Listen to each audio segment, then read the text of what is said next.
అయితే మళ్ళా మరుసటి రోజు ఎస్ఐ వచ్చి మీకు ఇంకొక ఇద్దరిని ఇస్తాము అని చెప్పేసండి. ఉండేవాళ్ళని తీసేయమంటే తర్వాత కనీసం ఒక్కరినన్నా మీరు తీసుకోండి అని రిటర్న్గా లెటర్ ఇస్తే తీసుకోమండి.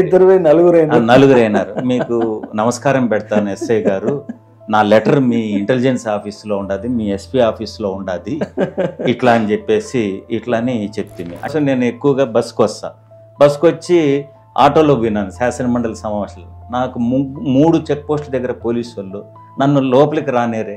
అయ్యా నేను ఎమ్మెల్సీ నట్టు నువ్వు భలే చెప్తావు కదా సార్, ఎమ్మెల్సీలు ఏడన్నా ఆటోలో వస్తారంటారు. అంటే కారు లేని వాళ్ళు ఏం చేస్తారు సార్ అంటే, లేదు సార్ మేము పోనీయం సార్ అంటారు. అంత పెద్ద పెద్దవి 50 లక్షలు 60 లక్షలు వెహికల్స్లో పోతా అంటే నువ్వేం సార్ ఆటోలో వస్తావంటారు.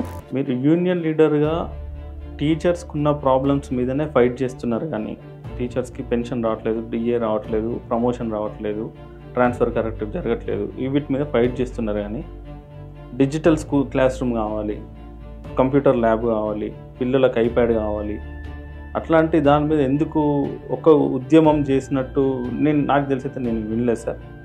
ఒకవేళ చేసి నాకు తెలియకపోతే మీరు చెప్పండి, కాకపోతే నేనైతే వినలేదు సార్. అదే ఇంతవరకు యూనియన్స్ ఓన్లీ టీచర్స్ కోసమే ఉంది, స్కూల్ కోసం లేదు అని అనుకోవచ్చు.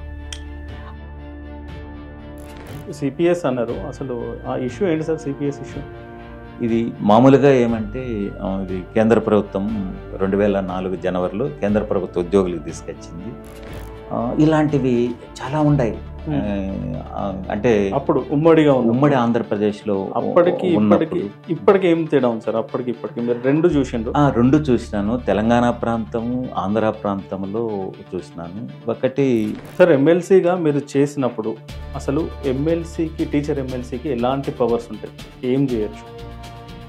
ప్రధానంగా చట్టాలు రూపొందించేది చట్టసభల్లోనే. ఎమ్మెల్యే గారు భవనం ఇనాగరేషన్కి వచ్చినప్పుడు ఏవి లక్ష్మీదేవమ్మ గారు, ఆ రోజు ఎమ్మెల్యే గారు, ఆమె కూడా ఆశ్చర్యపేసి ఈ ఊర్లో ఇంత పని చేసినారు మీరు టీచర్. పబ్లిక్ టాక్ ఒకటి ఉంది సార్, ఎమ్మెల్సీలు అంటే పైరేవులకు తప్ప దేనికి పనికిరారు అని పబ్లిక్ టాక్. ఎందుకు సార్ ఇట్లాంటి ఇంత నెగిటివ్ పబ్లిక్ టాక్ అనేది ఎందుకు వచ్చింది?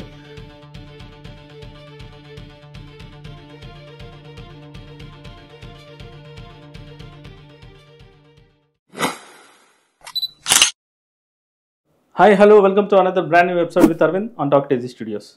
ఈరోజు మనం టీచర్స్ ఎమ్మెల్సీ ఉంటారని మనకు తెలుసు. వాళ్ళకి ఎలాంటి పవర్స్ ఉంటాయి, ఎలాంటి మార్పులు చేర్పులు ఎడ్యుకేషన్ సిస్టంలో చేయగలుగుతారనేది తెలుసుకుందాం. అదే కాకుండా టీచర్స్ ఎమ్మెల్సీ అనగానే జనరల్గా పబ్లిక్లో ఉన్న టాక్ ఏంటంటే వీళ్ళు పైరేవులు చేయడానికే పనికొస్తారు అని చెప్పేసి ఒక టాక్ ఉంది. అది ఎంతవరకు కరెక్టో రాంగో తెలుసుకుందాం. ఈరోజు మనతో కత్తి నరసింహారెడ్డి గారు ఉన్నారు. వారు ఎక్స్-ఎమ్మెల్సీ, ఎక్స్-STU ప్రెసిడెంట్, ఉమ్మడి స్టేట్కి, ఉమ్మడి రాష్ట్రానికి, ఉమ్మడి ఆంధ్రప్రదేశ్కి, అండ్ కరెంట్ AISTFకి working president. Sir, welcome to my show. Thank you. నమస్తే సార్. ఎలా సార్ మీరు ఒక టీచర్గా జర్నీ స్టార్ట్ చేసి ఎమ్మెల్సీ, యూనియన్ లీడర్, ఇలా రకరకాల పదవులను ప్లస్ ఉద్యోగం చేయడం, ఇలాంటి అన్ని రకాలుగా చేసి చూసిండ్రు. మీకు ఎలా అనిపించింది సార్? అసలు జర్నీ ఎలా ఉంది? ప్రధానంగా యూట్యూబ్ ఛానల్ ద్వారా సరే అనుభవాలను షేర్ చేసుకునే అవకాశం ఇచ్చినందుకు ధన్యవాదాలు. ఎందుకంటే ఒక ప్రభుత్వ టీచర్గా, STU నాయకుడిగా, ఎమ్మెల్సీగా, ఇప్పుడు ప్రస్తుతము AISTF వర్కింగ్ ప్రెసిడెంట్గా పనిచేసే అవకాశం నాకు దక్కింది. అందులో ప్రభుత్వ ఉపాధ్యాయుడిగా పనిచేసినప్పుడు అటాచ్మెంట్ వేరు, పిల్లలతో ప్రత్యక్ష సంబంధం ఉంటుంది. అందులో పిల్లల ఎన్రోల్మెంట్ కానీ, ఆ స్కూల్కి కావాల్సినటువంటి ఇన్ఫ్రాస్ట్రక్చర్ కానీ, తల్లిదండ్రులతో కూడా ఒక అటాచ్మెంట్ కానీ, ఇవన్నీ ఎక్కడైతే కనుక పనిచేసినామో అక్కడంతా కూడా నేను టీచర్గా పనిచేసిండే వాటిల్లో మర్చిపోలేనటివి పనిచేసిండే ప్రతి స్కూల్లో. నేను ఇప్పటికీ 32 ఏళ్ళ క్రితం మొదలుపెట్టినటువంటి ఉపాధ్యాయ వృత్తిలో మొదట పనిచేసిన పాఠశాల నుంచి చివరి పాఠశాల వరకు ఇప్పుడు కూడా అక్కడ ఉన్నటువంటి విద్యార్థులు, కొంతమందితో విద్యార్థుల తల్లిదండ్రులతో కూడా సత్సంబంధాలు ఉన్నాయి.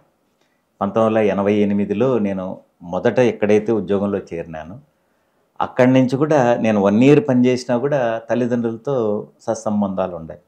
నాకేమంటే టీచరు జాబ్ అంటే గనక నాకు చాలా ఇష్టం. ఆ ఇష్టం కలగడానికి టీచర్ ట్రైనింగ్‌లో ఆ రోజు ఉన్నటువంటి మా లెక్చరర్స్ టీచర్ వృత్తికి ఉన్నటువంటి గొప్పదనం, టీచర్ అనుకుంటే సమాజాన్ని కొంతైనా మార్పు చేయొచ్చు అని చెప్పేసి మాకు చేసినటువంటి బోధన ఏదైతే ఉందో అది చాలా ఇంప్రెస్ అయ్యి దానిపైన ఇంకా గౌరవము, అభిమానం పెరిగింది. అందుకోసం టీచర్లు అంటే గౌరవం, ఉపాధ్యాయ వృత్తి అంటే గౌరవం కలిగింది. అందులో నేను పనిచేసిండే ప్రతి పాఠశాలలో కూడా తల్లిదండ్రులతో కానీ, అక్కడ ఉన్నటువంటి పెద్దలతో కానీ, విద్యార్థులతో కానీ ఒక టీచర్ కంటే ఒక ఫ్రెండ్లీగా నేను మమేకమైనాను. అందులో టీచర్గా అన్ని చోట్ల బాగా సంతృప్తి ఉన్నప్పటికీ కూడా 2 పాఠశాలలు మాత్రం ఇప్పటికి కూడా మర్చిపోలేనటువంటి అంశం. నేను మొదట పనిచేసినటువంటి బక్పోతులగుంటలో చెట్టు కింద నా స్కూలు. అయితే గ్రామస్తులంతా సార్ బాగా చెప్తున్నాడు చదువు అని చెప్పేసి గ్రామస్తులంతా ఒక 15 రోజులు అడవికి పోయేసి వాళ్ళు నెత్తిపైన మోపులు కట్టుకొని వచ్చి నాకు ఒక పాకను ఏర్పాటు చేసి బడి కట్టించినారు గ్రామస్తులంతా కూడా. రెండవది అర్బన్ ప్రాంతంలో పనిచేసిండే గంగమాంబపురం అనే స్కూల్లో ఆడ గుడిలో నా బడి అయినప్పుడు కూడా ఈ సార్ బాగా చెప్తున్నాడు అని చెప్పేసి గ్రామస్తులంతా అర్బన్ ప్రాంతం అయినప్పుడు కూడా గ్రామస్తులంతా కొండకు బియ్యేసి నాకు ఒక బడి కట్టించినాడు. అలాగే ఆవులపల్లి అని చెప్పేసి ఒక స్కూల్లో నేను పనిచేసిన. నేను మా ఇంటి దగ్గర నుంచి నేను 23 కిలోమీటర్ల జీబులో కానీ 2 వీలర్లో కానీ వెళ్ళాలా, మళ్ళీ 7 కిలోమీటర్లు కొండపైకి ఎక్కాల. రాను పోను ఆటో కూడా పోదు. 14 కిలోమీటర్లు డైలీ జర్నీ చేయాలి. అక్కడ 12 పల్లెలు ఉన్నాయి. 12 పల్లెలకు ఒకే స్కూలు. ఎవరైనా నడుచుకొని రావాల్సిందే, నడుచుకొని పోవాల్సిందే. ఒక 2 వీలర్ పెట్టి అది మధ్యలో ఎక్కడన్నా నిలిచిపోతే కనుక మళ్ళీ మూవ్ కాదు. కింద వచ్చేటప్పుడు బ్రేక్ ఫెయిల్ అయితే కనుక మనిషి ఉండరు. అలాంటి ప్లేస్లో పనిచేసినప్పుడు సరే అక్కడ కూడా నేను 2.5 సంవత్సరం పనిచేసినాను. తర్వాత మీడియా సహకారంతో అక్కడ రోడ్డు కానీ మళ్ళా అప్పుడున్నటువంటి డిఈఓతో రిప్రజెంట్ చేసి ఒక స్కూల్ బిల్డింగ్ కట్టించడం కానీ, తర్వాత ఆ ఊరికి మేలు జరిగింది. ఆ పల్లెకు కూడా ఎంతో విద్యార్థులు కూడా చదువుకునేదానికి ఒక అవకాశం కలిగింది. ఆ తృప్తిని నేను మర్చిపోలేను. రెండవది నేను తంబలపల్లె బురుజులో పనిచేసేటప్పుడు మా పక్కన దాదంబడ్డేపల్లి అని ఉండేది. అక్కడ పనిచేసేటప్పుడు సరే జన్మభూమికి హ్యాబిటేషన్ ఆఫీసర్గా వేసినప్పుడు జనరల్గా 30 ఇండ్లు, అందరూ పాపము శ్రమజీవులే, కష్టపడేటువంటి వాళ్ళే. అయితే చాలా 30 ఇండ్లలో 28 ఇండ్లు పూరిండ్లే. అలాంటి టైంలో నేను వాళ్ళ సహకారంతో గ్రామస్తులను కొంత మోటివేట్ చేసి ఒక 2 కిలోమీటర్ల రోడ్డు వేయడం, తర్వాత ఒక 2 ఎకరాల స్థలము విరాళంగా సేకరించడం, మళ్ళీ 100% శ్రమదానంతో ఒక స్కూల్ బిల్డింగ్ని కట్టివ్వడం.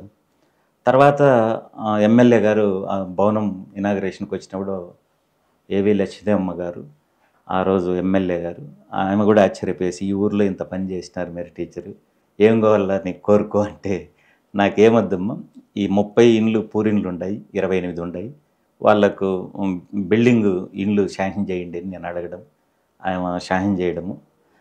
అలాగే నేను ఎమ్మెల్సీ అయిన తర్వాత మొదటిగా సార్ మీరు ఫస్ట్ ఎమ్మెల్సీ కన్నా ముందు ఎస్టీయూలో ప్రెసిడెంట్గా చేసిండు కదా, ఉమ్మడి ఆంధ్రప్రదేశ్కి చేసిండు. ఉమ్మడి సరే అంటే తెలంగాణ విడిపోక ముందు చేసిండు. ఎట్లా సార్ అప్పుడు ఎట్లుంటుండే మీరు, మీ ఎస్టీయూ జర్నీ ఎలా ఉంది? అదే మొదటగా అంటే నేను చిత్తూరు జిల్లాలో ఎస్టీయూ సంఘాన్ని, సరే రాష్ట్రమంతా బలమైన సంఘము, చిత్తూరు జిల్లాలో లేకుండా ఉండే ఒక మారుమూల ప్రాంతంలో తంబలపల్లెలో ఎస్టీయూ స్థాపన చేసి అది పక్క మండలాలకు జిల్లా స్థాయికి విస్తరింపజేసుకొని టీచర్ల యొక్క ఆదరాభిమానాలు, కొంత మంచి కమిటెడ్ కొంతమంది స్నేహితులు, టీచర్లు, లీడర్లు కూడా తోడ్పాటు అందడంతో అది అనతి కాలంలోనే ఒక 7-8 ఏళ్ళ కాలంలోనే రాష్ట్ర స్థాయిలో కూడా చిత్తూరు జిల్లా ఎస్టీయూ ఒక మంచి పొజిషన్కి రావడం. అందులో భాగంగానే 2007లో రాష్ట్ర అధ్యక్షులుగా పనిచేసే అవకాశం కలిగింది. ఉమ్మడి ఆంధ్రప్రదేశ్లో ఒక 8 ఏళ్ళు రాష్ట్ర అధ్యక్ష ప్రధాన కార్యదర్శిగా, రాష్ట్ర విభజన తర్వాత ఒక 2 ఏళ్ల పాటు ఏపీకి రాష్ట్ర అధ్యక్షులుగా పనిచేసి తర్వాత 10 ఏళ్ళు సర్వీసు బ్యాలెన్స్ ఉంటే అది విఆర్ఎస్ తీసుకొని ఎమ్మెల్సీగా గెలిచి పనిచేసే అవకాశం నాకు లభించింది. ఓకే సార్, ఎమ్మెల్సీగా 6 ఇయర్స్ చేసింది కదా? 6 ఇయర్స్.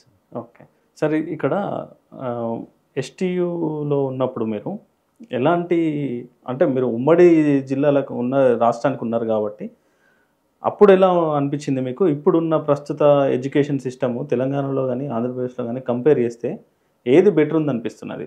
అంటే ఒకటి, అంటే మేము ఉమ్మడి ఆంధ్రప్రదేశ్లో మేము పనిచేసేటప్పుడు మొదటిది యూనియన్లంతా మేము యూనియన్లు వేరైనా ఒక ప్లాట్ఫారం పైన ఉండేవాళ్ళం. అది జాక్టో కావచ్చు, జేఏసీ కావచ్చు, ప్యాప్టో కావచ్చు, పేర్లు వేరైనా మేము సంఘాలంతా కూడా గట్టిగా నిలబడేవాళ్ళం. అలాగే అప్పుడున్నటువంటి అధికారులు కానీ, విద్యాశాఖ మంత్రులు కానీ, ముఖ్యమంత్రులు కానీ ఒకటి ఏదన్నా ఒక పాలసీ ఇష్యూ తీసుకునేటప్పుడు అయితే మేమేం చెప్తామంటే ఉపాధ్యాయ సంఘాలతో, ఎందుకంటే ఉపాధ్యాయులు గ్రామీణ ప్రాంతాల్లో, పట్టణ ప్రాంతాల్లో ఫీల్డ్ లెవెల్లో పనిచేస్తున్నటువంటి వాళ్ళే నాయకులుగా వస్తారు. వాళ్ళతో చర్చించి వాళ్ళ అభిప్రాయాలు తీసుకొని తర్వాత మీరు ఆ పాలసీని ఇంప్లిమెంట్ చేయండి అని చెప్పేసి మేము కోరేవాళ్ళం. కొన్నిటిని వ్యతిరేకించేవాళ్ళం. ఉదాహరణకు మనకు రైట్ టు ఎడ్యుకేషన్ యాక్ట్ 2009లో వచ్చింది. అందులో భాగంగానే ఎక్కడ ఉంది, ఆ బిల్లులో ఏమున్నదంటే ఎక్కడైతే ఒక టీచరు స్కూల్లో జాయిన్ అవుతారో అక్కడే రిటైర్డ్ కావాలా, leave sanction school management committee approval తీసుకోవాలా, జీతం కూడా స్కూల్ మేనేజ్మెంట్ కమిటీ సంతకం పెడితే తీసుకోవాలా. ఈ క్లాజ్ ఉన్నింది దాంట్లో. అప్పుడు ఉస్మానియా యూనివర్సిటీలో 3 రోజులు రాష్ట్ర స్థాయిలో ఒక వర్క్షాప్ పెట్టి, మొదటి రోజు అప్పుడు ఎస్పీడీ మహమ్మద్ అలీ రఫత్, రెండో రోజు స్కూల్ ఎడ్యుకేషన్ కమిషనర్ బాలసుబ్రహ్మణ్యం గారు, మూడో రోజు అప్పుడు ప్రిన్సిపల్ సెక్రటరీ కృష్ణయ్య గారిని రమ్మని మేము ఒక ప్రపోజల్ను రాష్ట్ర ప్రభుత్వానికి, సెంట్రల్ గవర్నమెంట్కి పంపించేసి ఆ క్లాజును తొలగింపు చేసుకోగలిగినాం. అంటే మేము ఏదన్నా సంఘాలుగా మేము ఒక నిర్ణయం, ఒకసారి బీకామ్ వాళ్ళకు ప్రమోషన్ ఇస్తారు, ఒకసారి ఇవ్వరు, ఒక్కొక్క బ్యాచ్కు తేడా ఉంటుంది దాంది. అలాగే మనకు ఉమ్మడి ఆంధ్రప్రదేశ్లో ప్రధానమైన సమస్య ఏకీకృత రూల్స్ సమస్య ఉండేది. అంటే కంబైన్డ్ సీనియారిటీ జిల్లా పరిషత్, గవర్నమెంట్ టీచర్లు. అంటే ఉమ్మడి ఆంధ్రప్రదేశ్లో ఆంధ్రప్రదేశ్లో ఒక 7%, తెలంగాణ ప్రాంతంలో ఒక 23%, అంటే 30% మంది గవర్నమెంట్ టీచర్లు ఉండేవాళ్ళు, మిగతా 70% పంచాయతీరాజ్ టీచర్లు ఉండేవాళ్ళు. ప్రమోషన్స్ కావాలంటే కనుక, పర్యవేక్షణ అధికారి పోస్టులు కావాలంటే కనుక ఆ సమస్యను కూడా సామరస్యంగా పరిష్కరించుకోవాలని చెప్పేసి దానిపైన ఎమ్మెల్సీల కమిటీ, ఉపాధ్యాయ సంఘాలతో కలిసి ఒక కమిటీ ఏర్పాటు చేసుకొని ఢిల్లీకి కూడా అనేక పర్యాయాలు కూడా వెళ్ళి సుప్రీంకోర్టులో ఉండే కేసును అది కూడా అనేక పర్యాయాలు తిరిగి రాష్ట్ర ప్రభుత్వం కూడా ఇంప్లీడ్ పిటిషన్ వేయించి అది వికెట్ చేయించి మళ్ళీ రాష్ట్రపతి ఉత్తర్వులు కూడా పొంది అంత క్లైమాక్స్ వరకు తీసుకొని పోయినాం మేము. సరే, మళ్ళీ కొన్ని కారణాల వల్ల అది ఆగింది. అది మళ్ళీ ఇప్పుడు మొదలు పెట్టడం కూడా జరిగింది. అంటే ఆ రోజు ఉపాధ్యాయ సంఘాలుగా మేము ఏదన్నా చెప్తే కనుక, అలాగే మేము అప్రెంటిస్ రద్దు చేయాలని మేము పోరాటం చేస్తే 2 ఏళ్ళు కన్సల్టేట్ పే, అంటే రెగ్యులర్ పోస్టులో 1200-1500 ఇచ్చి నియమించేవాళ్ళు. ఇది కరెక్ట్ కాదు అని చేస్తే అప్పుడు గవర్నమెంట్ 4 ఏళ్ళు చేసింది, మీరు రోడ్లపైకి వస్తారా అని. అట్లా కాదు అని చెప్పేసి 2011లో ఎస్టీయూ రాష్ట్ర అధ్యక్షులుగా ఉన్నప్పుడు మేము రాష్ట్ర వ్యాప్తంగా 1,00,000 వినతి పత్రాలు అప్పుడు సీఎం కిరణ్ కుమార్ రెడ్డి గారికి సబ్మిట్ చేసి, అలాగే 2011 సెప్టెంబరు 2వ తేదీ 3వ తేదీ నుంచి నేను ఇందిరా పార్కులో ఆమరణ నిరాహారదీక్ష కూర్చోవడం జరిగింది. 3వ రోజు కంటిన్యూ అయింది, 4వ రోజు కంటిన్యూ అయింది. 5వ రోజు టీచర్స్ డే రోజు 7 అవార్డులు రవీంద్ర భారతిలో ఇచ్చేటప్పుడు మీడియా మిత్రులు ఇట్లా పలానా లీడర్ ఇట్లా పలానా ఇష్యూ పైన కూర్చోండారు, టీచర్స్ డే కూడా కూర్చోండారని వారి దృష్టికి పోతే వెంటనే సీఎం గారు ఆ రోజు విద్యాశాఖ మంత్రి ఉన్నటువంటి పార్థసారథి గారిని ఇందిరా పార్కు పంపించి ఇప్పుడు ఇచ్చే 2012 డిఎస్సి నుంచి అప్రెంటిస్ లేని నోటిఫికేషన్ ఇస్తాము, సీఎం మాటగా చెప్తున్నాను, మీరు దీక్ష విరమించండి అని చెప్పేసి ప్రకటన చేయడం. ఒక ముఖ్యమంత్రి గారు జోక్యం చేసుకోవడం, ఒక యూనియన్ నాయకుడు ఒక దీక్ష కూర్చున్నారంటే, ఒక విద్యాశాఖ మంత్రి సాక్షాత్తు ఇందిరా పార్కు వెతుక్కుంటూ వచ్చి అక్కడ ఉన్నటువంటి హ్యాండ్ మైక్ భుజాన్ని వేసుకునేసి అనౌన్స్ చేయడము, ఇలాంటివి చాలా ఉన్నాయి. అంటే అప్పుడు ఉమ్మడిగా ఉమ్మడి ఆంధ్రప్రదేశ్లో అప్పటికి ఇప్పటికి ఏం తేడా ఉంది సార్? అప్పటికి ఇప్పటికి మీరు రెండు చూసిండ్రు? రెండు చూసినాను. తెలంగాణ ప్రాంతము, ఆంధ్ర ప్రాంతంలో చూసినాను. ఒకటి సరే, ఏ దేశంలో అయినా కూడా చర్చల ద్వారా విద్యా వ్యవస్థ బాగుండడం కానీ, కొన్ని సమస్యలు పరిష్కరించుకోవడం కానీ, ఒక డైలాగ్ అనేది ప్రభుత్వానికి ఉద్యోగ ఉపాధ్యాయ సంఘాల మధ్యలో ఉండాలి. నా అబ్జర్వేషన్లో మేము ఒక 9వ పిఆర్సీలో కానీ 10వ పిఆర్సీలో కానీ అప్పుడు వైఎస్ రాజశేఖర రెడ్డి గారి ద్వారా మేము 8 రోజులు చర్చలు జరిపి ఆయన 0.5% మించి ఐఆర్ ఇవ్వను అంటే గనక ఆ రోజు మేము ఇక్కడ తెలంగాణ ప్రాంతం నుంచి స్వామి గౌడ్ గారు, ఆంధ్ర ప్రాంతం నుంచి వెన్నపూస గోపాల్ రెడ్డి గారు, శ్రీనివాస్ గౌడ్ గారు, నేను, దేవి ప్రసాద్, అశోక్ బాబు, ఇట్లా మేము ఒక 6-7 మంది ఒక మంచి టీం ఉన్నాం. మీకు 0.5% మించి ఇవ్వము అన్న ఆ రోజు సీఎం రాజశేఖర రెడ్డి గారితో 8 పర్యాయాలు కూర్చోబెట్టి 0.5% నుంచి 22% 9వ పిఆర్సీలో అయ్యారు. కానీ మళ్ళీ రోషయ్య గారితో 39% ఇంటికి వెళ్ళి మాట్లాడి 39% అనౌన్స్మెంట్ చేసుకోవడం కానీ, తర్వాత మళ్ళీ కిరణ్ కుమార్ రెడ్డి గారి దగ్గర క్యాబినెట్ సబ్ కమిటీ 22%కి రికమెండ్ చేసింది, అంతకు మించి అయ్యారు ఇవ్వమంటే మళ్ళీ ఆయన ఒప్పించి ఆయన కూడా ఎంప్లాయీస్ కొంత లిబరల్గా 27% అయ్యారు అనౌన్స్ చేయడం కానీ, తర్వాత ఇక్కడ కేసీఆర్ గారు తెలంగాణలో 43%, అలాగే రాష్ట్ర విభజన జరిగి 16,000 కోట్ల లోటు బడ్జెట్ ఆంధ్రప్రదేశ్కు ఉన్నప్పటికి కూడా పక్క రాష్ట్రంలో 43% తీసుకుంటున్నారు. ఏపీకి ఇస్తే కనుక అది ఎంప్లాయీస్కు అన్యాయం జరుగుతుందని అప్పుడు చంద్రబాబు నాయుడు గారు సానుకూలంగా స్పందించి on par with Telangana employees వల్లే 43% తీసుకొని రావడం కానీ, అంటే ఇట్లాంటివి చాలా ఉన్నాయి చెప్తే కనుక సక్సెస్కు. అంటే నా అబ్జర్వేషన్లో కారణం ఏమిటంటే అప్పుడు మేము ఒకే యూనిటీగా ఉండేవాళ్ళం. అంటే జాయింట్ యాక్షన్ కమిటీ, టీచర్ల సంఘాలు జేఏసీలో ఉండేవాళ్ళు, ఎన్జిఓలు ఆంధ్రప్రదేశ్లో వాళ్ళు కానీ తెలంగాణ వాళ్ళు కానీ ఎన్జిఓ సంఘాలన్నీ జేఏసీలో ఉండేవాళ్ళు. ఈవెన్ పెన్షనర్స్ మా జేఏసీలో ఉండేవాళ్ళు, ఈవెన్ ఆర్టీసీ ఎంప్లాయీస్ కూడా మా జేఏసీ ఉండేవాళ్ళు. మేము 14 లక్షల మంది ఉద్యోగులు, ఉపాధ్యాయులు, పెన్షనర్లతో ఒక ఐక్య పోరాట వేదికగా చాలా స్ట్రాంగ్గా ఉండేవాళ్ళం. సార్, ఇది యూనియన్ పరంగా ఎలాంటి బలం ఉంది అనేది చెప్పిండ్రు. కానీ రాష్ట్రం విడిపోయిన తర్వాత ఎడ్యుకేషన్ సిస్టమ్ ఇక్కడ ఎలా ఉంది, అక్కడ ఎలా ఉంది? విడిపోక ముందు ఎడ్యుకేషన్ సిస్టమ్ అక్కడ ఎలా ఉంది, ఇక్కడ ఎలా ఉంది? ఏమన్నా మార్పులు కనిపిస్తున్నాయా, లేకపోతే అక్కడ అదే వైఖరి ఇక్కడ అదే వైఖరి అన్నట్టుందా, ఎలా ఉంది అనేది?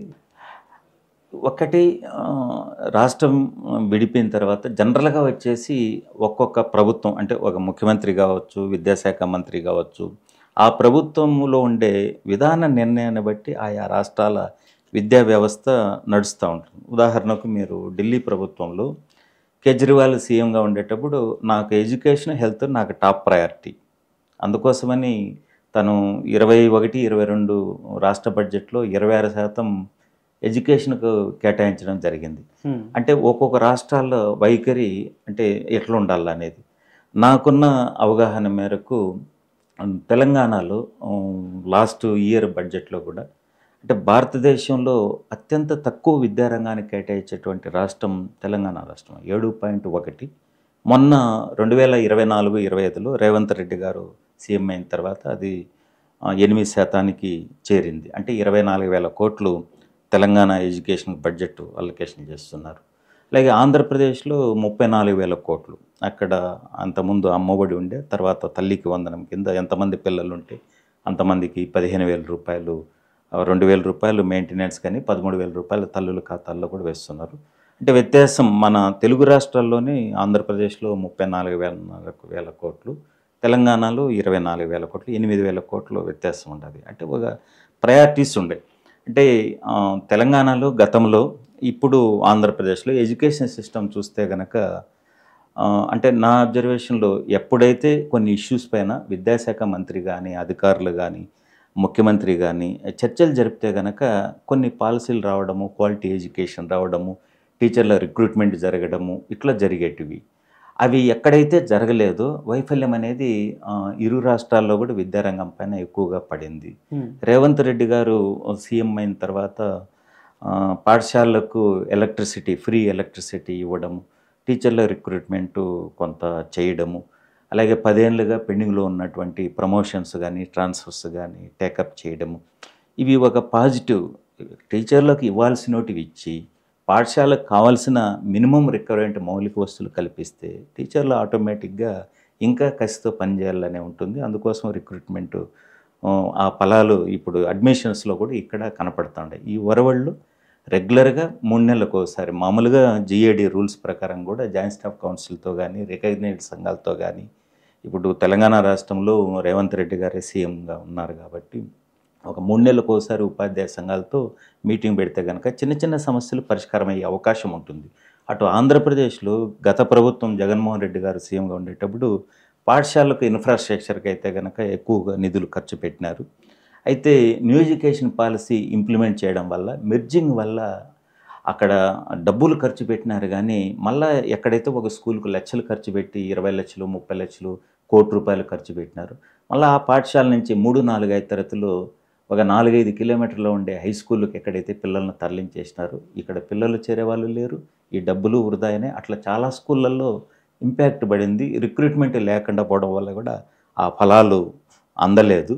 ఇప్పుడు మళ్ళీ చంద్రబాబు నాయుడు గారు సీఎం, లోకేష్ గారు విద్యాశాఖ మంత్రి కూడా అయిన తర్వాత నేను గమనించిండే వాటిలో మొన్ననే ఆంధ్రప్రదేశ్లో ట్రాన్స్ఫర్సు ప్రమోషన్ జరిగినాయి. ఒక 36-38 వేల మందికి ట్రాన్స్ఫర్సు, 4,500 మందికి ప్రమోషన్ జరిగినాయి. అయితే ఉపాధ్యాయ సంఘాలు న్యాయమైన డిమాండ్లు కోరతాయి. అయితే నాకు గుర్తున్నంత వరకు ఒక 20-25 పర్యాయాలు విద్యాశాఖ అధికారులు, ఒక పర్యాయం విద్యాశాఖ మంత్రి ఒక 5.5 గంటల సేపు చర్చ జరపడము, ఇవి ఏమవుతుందంటే ప్రభుత్వానికి సంఘాలకు మధ్య గ్యాప్ అనేది కొంత తగ్గుతుంది.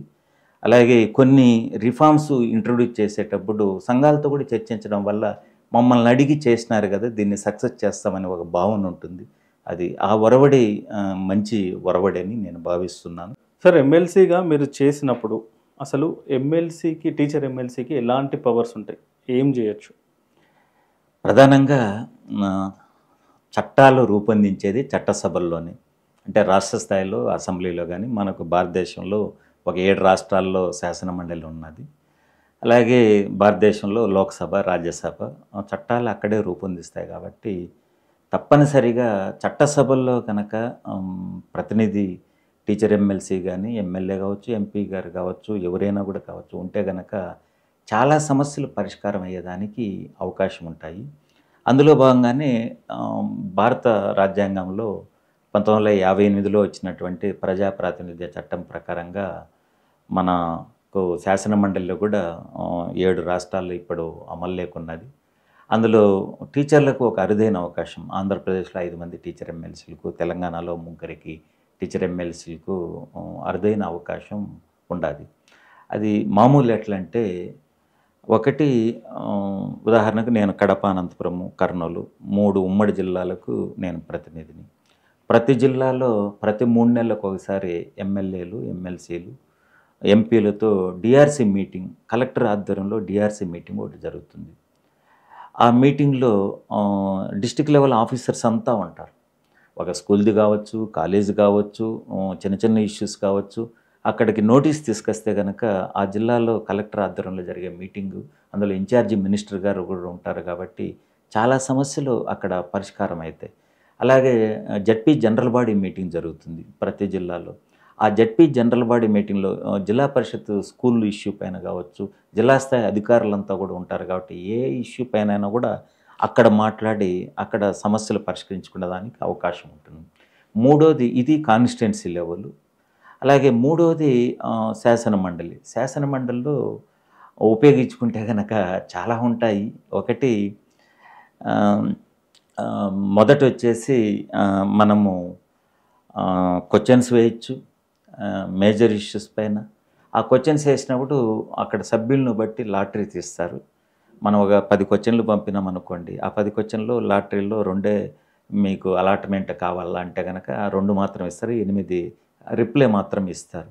అట్లా వచ్చిండే దానికి చేయొచ్చు. ఒకవేళ మన క్వశ్చన్ మనం అనుకునేది రాకపోయినా వేరే మెంబర్కి ఎవరికన్నా, వేరే ఎమ్మెల్సీకి ఎవరికన్నా క్వశ్చన్ వస్తే తను మాట్లాడేటప్పుడు మనం అనుబంధ క్వశ్చన్ చైర్మన్ పర్మిషన్ అడిగి అనుబంధ క్వశ్చన్ కూడా వేయచ్చు.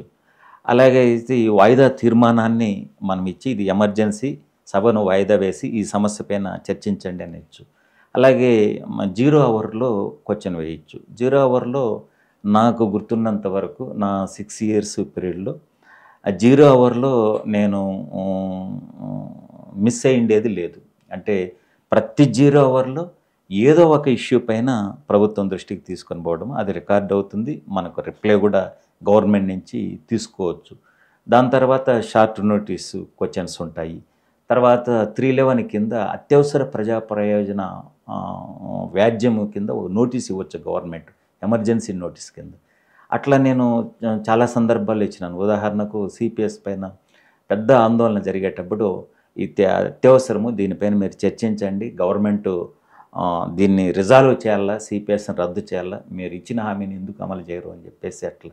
అలాగే మాతో కలిసి ఉండేటువంటి ఎమ్మెల్సీలు, అంటే మేము పీడిఎఫ్ కానీ ఇండిపెండెంట్ కానీ ఇట్లా కలిసి ఉండే ఎమ్మెల్సీలము కొన్ని కామన్ ఇష్యూస్ పైన మేము ప్రభుత్వం దృష్టికి తీసుకొని పోయడానికి మేము వివిధ రకాల్లో నిరసన కూడా సభలో వ్యక్తం చేయడము. సార్ సిపిఎస్ అన్నారు, అసలు ఆ ఇష్యూ ఏంటి సార్? సిపిఎస్ ఇష్యూ ఇది మామూలుగా ఏమంటే ఇది కేంద్ర ప్రభుత్వం 2004 జనవరిలో కేంద్ర ప్రభుత్వ ఉద్యోగులకు తీసుకొచ్చింది.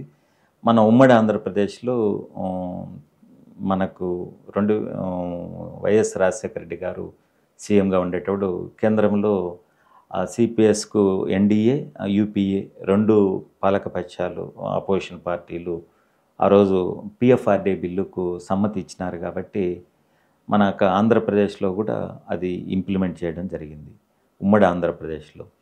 దీంట్లో ఏమంటే మామూలుగా ఏమంటే 20 ఏళ్ళు 30 ఏళ్ళు పనిచేసిన ఎవరైతే టీచర్ కానీ గవర్నమెంట్ సర్వెంట్ కానీ వాళ్ళు రిటైర్డ్ అవుతారో, ఆయన ఏదైతే బేసిక్ పే, ఆయన జీతంలో డిఏ హెచ్ఆర్ఏ కాకుండా బేసిక్ పే పొందుతున్నారు, అందులో 50% పెన్షన్ ఇస్తారు. ప్లస్ ఆ 50% బేసిక్ పేకి మళ్ళీ డిఆర్, రిటైర్డ్ అయినప్పుడు డిఆర్ అంటే డిఏ అని ఇస్తారు. సేమ్ రెగ్యులర్ ఎంప్లాయీస్కి ఎంత పర్సంటేజ్ ఉంటుందో అంత ఇస్తారు. అది దాని స్థానంలో ఏం తీసుకొచ్చినారంటే, ఇప్పుడు ఏదైతే బేసిక్ పే ఉండదో అది ప్రతి నెల 2004 సెప్టెంబర్ తర్వాత ఎవరైతే ఉద్యోగంలో చేరినారో మన ఆంధ్రప్రదేశ్లో, ఉమ్మడి ఆంధ్రప్రదేశ్లో, వాళ్లకు 10% ఎంప్లాయీ కాంట్రిబ్యూషన్ చేయాలి. అంటే ఉదాహరణకు 10,000 జీతం అనుకోండి, ఒక 1,000 రూపాయలు ఎంప్లాయీ ప్రతి నెల కట్ చేసి గవర్నమెంట్ ఖాతాకు జమ చేయాలి. గవర్నమెంట్ ఇంకొక 1,000 రూపాయలు జమ చేసి 2,000 రూపాయలు పిఎఫ్ఆర్డీఏ ఖాతాలో జమ చేస్తారు. మామూలుగా ఈ ప్రైవేట్ సెక్టర్లో ఎట్లా నడుస్తుందో అట్లా సేమ్ పిఎఫ్ఆర్డీలో బాంబేలో ఉండదు, పిఎఫ్ఆర్డీలో అది జమ చేస్తారు. అది రిటైర్డ్ అయిన తర్వాత 60% తీసుకోవచ్చు, 40% మీకు ఇన్స్టాల్మెంట్లో ఇస్తాము అని చెప్పి చెప్తారు. అది ఇప్పుడు గవర్నమెంట్ 10%ను అది 14% చేసింది.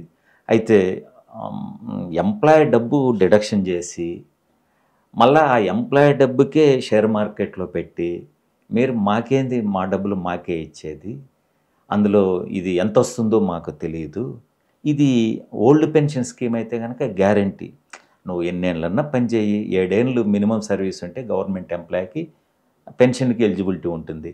కాబట్టి ఎన్నేళ్ళు పని చేసినా కూడా తెలిసిపోతుంది, నా బేసిక్ పే అంతా నేను రిటైర్డ్ అవుతాను, 50% దానికి డిఏ కలుపుకుంటే నాకు వచ్చే పెన్షన్ అనేది క్లియర్గా తెలిసిపోతుంది. ఈయన కాంట్రిబ్యూషన్ చేయాల్సిన పని, అంటే ఈయన జీతంలోంచి ప్రతి నెల కట్టాల్సిన పని లేదు.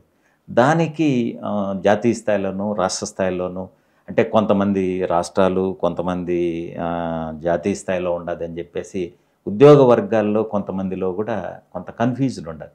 కారణం ఏమంటే, ఇప్పుడు ఉదాహరణకు తమిళనాడు గవర్నమెంట్ ఈ కాంట్రిబ్యూషన్ నిలిపేసి వాళ్ళే పిఎఫ్ఆర్డీకి పంపకుండా సపరేట్ అకౌంట్లకి పంపిస్తున్నారు. అలాగే హిమాచల్ ప్రదేశ్ కానీ కొన్ని కాంగ్రెస్ పాలక ప్రభుత్వాలు కూడా వచ్చేసి వాళ్ళు సిపిఎస్ను మేము రద్దు చేస్తున్నామని చెప్పేసి వాళ్ళు డెసిషన్ తీసుకున్నారు. కేరళ గవర్నమెంట్ క్యాబినెట్ తీర్మానం చేసి సెంట్రల్ గవర్నమెంట్కు రాసినారు. ఎందుకంటే మీరు కనుక రద్దు చేస్తే మేము మీకు ఇచ్చేటువంటి ఫైనాన్స్ అసిస్టెన్స్ మేము ఇవ్వము అని సెంట్రల్ గవర్నమెంట్ చెప్తుంది. కాబట్టి సెంట్రల్ గవర్నమెంటు మీరు మేము రద్దు చేస్తే మాకు జరిగే నష్టాన్ని మీరు పూడ్చండి అని రాష్ట్రాలు కోరుతున్నాయి. అందుకోసము రాష్ట్ర స్థాయిలో పెద్ద ఉద్యమాలు, జాతీయ స్థాయిలో పెద్ద ఉద్యమాలు, అందులో భాగంగానే ఆంధ్రప్రదేశ్లో కూడా మేము సిపిఎస్ని రద్దు చేయాలంటే జీపీఎస్ని తీసుకొచ్చినారు, గ్యారంటీ పెన్షన్ స్కీమ్ అని. కాబట్టి ఈరోజు ఆంధ్రప్రదేశ్లో అయినా, తెలంగాణలో అయినా, భారతదేశంలో ఉండే ఏ రాష్ట్రంలో అయినా, కేంద్ర ప్రభుత్వ ఉద్యోగులైనా, రాష్ట్ర ప్రభుత్వ ఉద్యోగులైనా, అలాగే ఈ ఎన్పిఎస్ న్యూ పెన్షన్ స్కీమ్ కానీ, ఈ గ్యారంటీ పెన్షన్ కానీ, ఇప్పుడు కేంద్ర ప్రభుత్వం తీసుకొచ్చినటువంటి యూపీఎస్ యునైటెడ్ పెన్షన్ స్కీమ్ కానీ, మేము దేనికి సమ్మతులేము. We want only old pension scheme, దానికే మేము జాతీయ స్థాయిలో డిమాండ్ చేస్తున్నాం. ఇప్పుడు రాష్ట్రాలలో పెద్ద ఉద్యమాలు జరుగుతున్నాయి. ఈ రాష్ట్రాల్లో పెద్ద ఉద్యమాలు జరిగేటప్పుడు కేంద్ర ప్రభుత్వం పైన కూడా ప్రెజర్ పెడుతున్నాం. ఇప్పుడు కేంద్ర ప్రభుత్వం కనుక పిఎఫ్ఆర్డీ బిల్లు పార్లమెంట్లో విత్డ్రా చేసుకొని రాష్ట్రాలకు స్వేచ్ఛ ఇవ్వాలని మేము కోరుతున్నాం. అప్పుడు ఆటోమేటిక్గా మీ పార్టీల వైఖరి కూడా మేము అడుగుతున్నాం. సార్, ఇక్కడ నాకు ఒక డౌట్ ఏంటంటే, మీరు యూనియన్ లీడర్గా టీచర్స్కున్న ప్రాబ్లమ్స్ మీదనే ఫైట్ చేస్తున్నారు, కానీ టీచర్స్కి పెన్షన్ రావట్లేదు, డిఏ రావట్లేదు, ప్రమోషన్ రావట్లేదు, ట్రాన్స్ఫర్ కరెక్ట్ జరగట్లేదు, వీటి మీద ఫైట్ చేస్తున్నారు. కానీ డిజిటల్ క్లాస్ రూమ్ కావాలి, కంప్యూటర్ ల్యాబ్ కావాలి, పిల్లలకు ఐప్యాడ్ కావాలి, అట్లాంటి దాని మీద ఎందుకు ఒక ఉద్యమం చేసినట్టు నాకు తెలిసైతే నేను వినలేదు సార్. ఒకవేళ చేసి నాకు తెలియకపోతే మీరు చెప్పండి, కాకపోతే నేనైతే వినలేదు సార్. అది ఇంతవరకు యూనియన్స్ ఓన్లీ టీచర్స్ కోసమే ఉంది, స్కూల్ కోసం లేదు అని అనుకోవచ్చు. అది తప్పు. కారణం ఏమంటే, టీచర్లు వృత్తి లేక రాకముందే మేము అసోసియేషన్ తరపున ఎస్టీయూ తరపున ఫ్రీ కోచింగ్ సెంటర్లు పెట్టినాం. ఫ్రీ మోడల్ టెస్ట్ కండక్ట్ చేస్తాం. అంటే ఉపాధ్యాయ వృత్తి లేక రానప్పుడే వాళ్ళకు సపోర్ట్గా వెళ్తాం. అలాగే ప్రతి ఇయరు స్కూల్స్ రీఓపెనింగ్కి ముందే ప్రభుత్వ పాఠశాలను మన బడి మన ఊరు ఒక పోస్టర్ను రిలీజ్ చేసి ముఖ్యమంత్రి దగ్గరనే మేము విడుదల చేయించి, తర్వాత ప్రభుత్వ పాఠశాలలో ఉండే సౌకర్యాలు ఇవి, దీంట్లో మీరు ఎన్రోల్మెంట్ చేయండి అని చెప్పేసి ఆ ప్రపోజల్ ఇవ్వడం.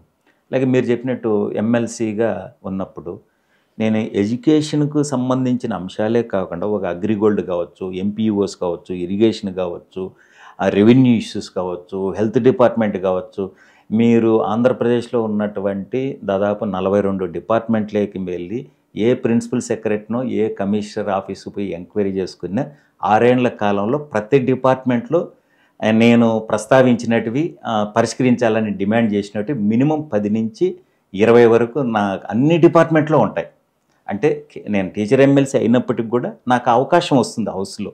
అట్లా ఇప్పుడు స్కూల్ బాగు కోసము ఇప్పుడు ఆంధ్రప్రదేశ్లో మేము చేసినటువంటి ఒత్తిడి కావచ్చు, మారుతున్నటువంటి దానికి అనుకూలంగా 16,000 స్కూల్స్లో computer digital education system implement అవుతుంది. 16,000 6,600 టీచర్లకు డిజిటల్ టీచింగ్ పైన ట్రైనింగ్ ఇవ్వడం జరిగింది. మేము దాన్ని ముందస్తుగా దానికి ప్రిపేర్ అవుతున్నాం. అంటే వచ్చేటువంటి కాంపిటేటివ్ ఎగ్జామినేషన్స్ కోసం కావచ్చు, డిజిటల్ టెక్నాలజీ కాబట్టి ఇప్పుడు వరల్డ్ ప్రపంచం అనేది గ్లోబలైజేషన్లో అయినప్పుడు దాంతో పోటీ పడాలంటే మారుతున్న సిలబస్కి అనుగుణంగా మనం కూడా మారాల్సినటువంటి అవసరం ఉండదు. కాబట్టి టెక్నాలజీని ఇంప్లిమెంట్ చేసుకోవాలా, స్కూళ్ళు బాగుండాలా, ఇన్ఫ్రాస్ట్రక్చర్ బాగుండాలా. అందులో భాగంగానే ఈ కంప్యూటర్ ఎడ్యుకేషన్ పైన కూడా ప్రయారిటీ ఇవ్వాలని చేయడం వల్లనే ఈ మాత్రము ఒక 16,000 స్కూళ్ళల్లో డిజిటల్ క్లాసులు జరుగుతున్నాయి. సార్, ఎంతవరకు జరుగుతున్నాయి? అవి పెట్టడమేనా, దాని నుండి యూటిలైజ్ చేసుకొని చెప్పగలిగే స్టాఫ్ ఉందా లేదా? 6,000 అందులో 16,000 స్కూళ్ళల్లో ఆ టీచర్లకు వచ్చేసి 6,600 మంది టీచర్లకు వచ్చేసి దానిపైన ట్రైనింగ్ ఇచ్చినారు. ఇప్పుడు చాలామంది టీచర్లకు వచ్చేసి స్మార్ట్ ఫోన్ యూజ్ చేస్తున్నారు. వాళ్ళకు ఇప్పటికే చాలా డేటా అంతా కూడా సెల్ ఫోన్ ద్వారానే పంపిస్తూ ఉంటారు. కాబట్టి అది యూటిలైజ్ చేసేది కూడా టీచర్లకు ట్రైనింగ్ ఇచ్చినారు. కాబట్టి ప్రతి స్కూల్లో టీచర్కు ట్రైనింగ్ ఇవ్వడం వల్ల ఒక ఏం చిన్న ప్రాబ్లం వచ్చినా అది వర్కింగ్ కండిషన్లోనే ఉన్నాయి. దాన్ని ఇంకా కూడా కేరళలో ఈ మధ్య ఒక స్కూలులో ఆర్టిఫిషియల్ ఇంటెలిజెన్స్ని ఇంట్రొడ్యూస్ చేసినారు. అంటే టీచర్ స్థానంలో ఆర్టిఫిషియల్ ఇంటెలిజెన్స్ కూడా మన భారతదేశంలో మొదటగా కేరళ ఇంట్రొడ్యూస్ చేసినారు. సార్, కేరళ చాలా ముందుంది. మరి కేరళని ఒక రోల్ మోడల్గా తీసుకొని వేరే స్టేట్స్ ఎందుకు ఇంప్లిమెంట్ చేయలేకపోతున్నాయి? అసలు ఈ యూనిఫామ్గా అన్ని స్టేట్స్లో స్కూల్స్ని సేమ్ లెవెల్లో ఇంప్లిమెంట్ చేయడానికి సెంట్రల్ నుంచి ఎలాంటి పవర్స్ ఉండవా? లేకపోతే వీళ్ళు వాళ్ళ రాష్ట్ర బడ్జెట్కి తగ్గట్టుగానో లేకపోతే లోకల్ కండిషన్స్కి తగ్గట్టుగానో వాళ్ళు మార్చుకుంటూ పోతారా? ఎట్లా వీళ్ళు ఎందుకు యూనిఫామ్గా ఉండలేకపోతారు? మీరు అడిగిండేది మంచి క్వశ్చన్. మనకు 2009లో రైట్ టు ఎడ్యుకేషన్ యాక్ట్ వచ్చిన తర్వాత అది సెంట్రల్ మేము 50% భరిస్తాము. అంటే రైట్ టు ఎడ్యుకేషన్ యాక్ట్ కావాలంటే పిల్లలందరూ చదువుకోవాలంటే దానికి తగ్గట్టుగా టీచర్లు ఉండాలి. ఇప్పుడు భారతదేశంలో 7,50,000 మంది టీచర్ల పోస్టులు వేకెంట్ ఉన్నాయి. ఇప్పుడు ఆ రాష్ట్రాలు టీచర్ పోస్టులు భర్తీ చేయాలా, అవసరమైన తరగతి గదులు కానీ టాయిలెట్లు కానీ ఇట్లా 1,80,000 కోట్లు అవుతుంది.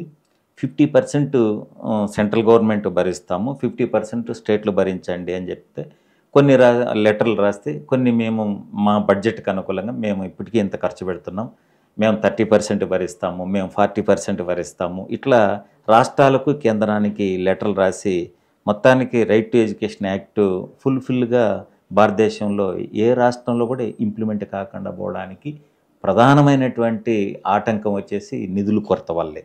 రెండోది మీరు చెప్పినారు కేరళ 97% లిటరసీ రేట్తో ఇండియాలో టాప్ పొజిషన్లో ఉన్నది. మానవాభివృద్ధి సూచికలో కూడా మన భారతదేశంలో కేరళ రాష్ట్రం ఉన్నది. ఎడ్యుకేషన్లో ఉమ్మడి ఆంధ్రప్రదేశ్లో మనకు నేషనల్ కరికులం ఫ్రేమ్వర్క్ అని చెప్పేసి సెంట్రల్ గవర్నమెంట్ ఇంట్రడ్యూస్ చేసినారు. 2004లో వచ్చింది. 2004లో వచ్చి భారతదేశంలో 2004లో కేంద్ర ప్రభుత్వము నేషనల్ ఫ్రేమ్వర్క్ తీసుకొని వస్తా అంటే సిలబస్లో మార్పులు ఆ మరుసటి ఏడాది 2004లో వస్తే 2005 నుంచి కేరళ ఇంప్లిమెంట్ చేసింది. కానీ మన ఉమ్మడి ఆంధ్రప్రదేశ్ 2005లో అంటే 5 ఏళ్ల తర్వాత మన రాష్ట్రం ఇంప్లిమెంట్ చేసింది. కాబట్టి అది ప్రయారిటీస్ ఉంటాయి, ఆయా రాష్ట్రాలు ప్రయారిటీ ఉంటుంది.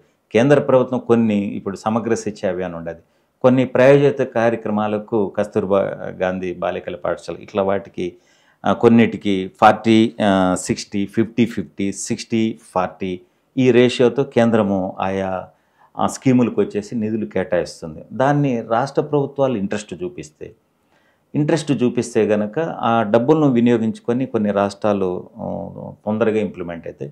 కొన్ని రాష్ట్రాలు మాకు బడ్జెట్ సరిపోదు. ఇప్పుడు ఉదాహరణకు న్యూ ఎడ్యుకేషన్ పాలసీనే వచ్చింది. మామూలుగా 10 ఏళ్ళకు ఒకసారి న్యూ ఎడ్యుకేషన్ పాలసీ రావాలి. మనకు స్వాతంత్రం వచ్చిన ఈ 78 ఏళ్ల కాలంలో 1964-66లో వచ్చినటువంటి కొఠారి కమిషన్ తర్వాత 10 ఏళ్ళకే రావాలి. అంటే ఒక్కొక్క అంశం పైన వచ్చి ఉంటుంది. అంటే పుస్తకాల భారం పైన కావచ్చు, హయ్యర్ ఎడ్యుకేషన్ పైన కావచ్చు, కాలేజ్ ఎడ్యుకేషన్ పైన కావచ్చు. 1964-66 వచ్చిన తర్వాత మళ్ళా 20 ఏళ్ళ తర్వాతనే 1986లో న్యూ ఎడ్యుకేషన్ పాలసీ వచ్చింది. మళ్ళీ 23 ఏళ్ళ తర్వాతనే ఇప్పుడు న్యూ ఎడ్యుకేషన్ పాలసీ 2020 వచ్చింది. ఎందుకు సార్ ఇంత గ్యాప్ మధ్యలో? మీకు అదే చెప్తున్నాను కదా, మీరు ఎడ్యుకేషన్కు ప్రయారిటీ ఇప్పుడు మీరు అంటే వరల్డ్లోకి వెళ్తే కనుక ప్రపంచంలో మనం చూస్తే కనుక ఉమ్మడి ఆంధ్రప్రదేశ్లో ఉండేటప్పుడు విద్యాశాఖ మంత్రి గంటా శ్రీనివాసరావు గారు అంటే విభజన తర్వాత ఉమ్మడి ఆంధ్రప్రదేశ్లో రాష్ట్రం విడిపోయిన తర్వాత గంటా శ్రీనివాసరావు గారు ఎడ్యుకేషన్ మినిస్టర్గా 2015, 16, 17 ప్రాంతంలో ఉన్నారు. తను ప్రపంచంలో ఎడ్యుకేషన్ సిస్టమ్ బాగుండదు ఎక్కడ అని మన రాష్ట్రంలో కూడా కొంత ఇంప్లిమెంట్ చేయాలని చెప్పేసి ఆ రోజు కమిషనరు అధికారులతో విద్యాశాఖ మంత్రి ఫిన్లాండ్ దేశం పోయినారు. ఫిన్లాండ్లో పాపులేషన్ వచ్చేసంత 1 కోటి జనాభా కంటే కూడా తక్కువ, కానీ వరల్డ్ను శాసిస్తూ ఉంది ఎడ్యుకేషన్ సిస్టంలో. అలాగే మనకు ప్రపంచంలో టాప్ 100 యూనివర్సిటీల్లో ఒక అమెరికాటి 36 ఉన్నాయి, చైనాటి 5 ఉన్నాయి, ఇండియాది ఎక్కడ ఉండదు, ఒకటి కూడా లేదు కదా.